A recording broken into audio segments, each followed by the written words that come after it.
inyong ang isang masaganang 2026 para sa inyo. I wish you good luck, good fortune, good life, good health. Sana ay maging successful at maging masayang-masaya kayo. Siksik-liglig, umaapaw, na biyaya ang sana'y pumasok sa inyo ngayon 2026. And also, I would like to say hi and shout out sa ating beloved channel member na si at Alexander Toralba 3777. Happy New Year po sa inyo at maraming salamat for your support sa channel and also sa patuloy ninyong pagsisend ng donasyon sa akin. Maraming salamat po. God bless you more. So first message ninyo, we have warning. Ayan, pay attention to red flags. Okay? Napaka-importanteng maging maging mapagmatsyag, sa mga pakikipag-usap ninyo sa mga tao, sa pakikinig sa mga sinasabi ng mga tao.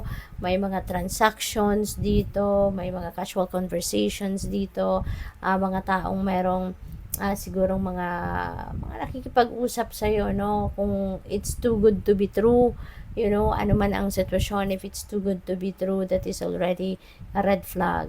Okay? Pansinin ninyo ang mga bagay na sinasabi ng mga tao sa inyo na parang, bubulungan ka ng yung intuition sigurado na that is something, na dapat mong bantayan or dapat mong pag-isipan. Okay?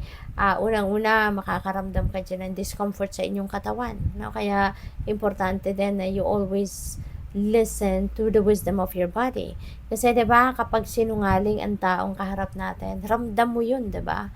Ramdam mo 'yun, mararamdaman mo 'yun, mapipick up mo yung vibe ng taong 'yan. Kasi unang-una, 'di ba, mapapansin mo din sa kanila, yung taong sinungaling hindi makatingin sa iyong mga mata.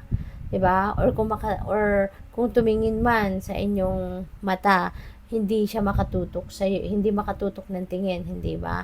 That is something already, that is also a red flag, na mapapansin ninyo. Kaya kayo, maging keen observer kayo sa mga tao na nakakausap ninyo.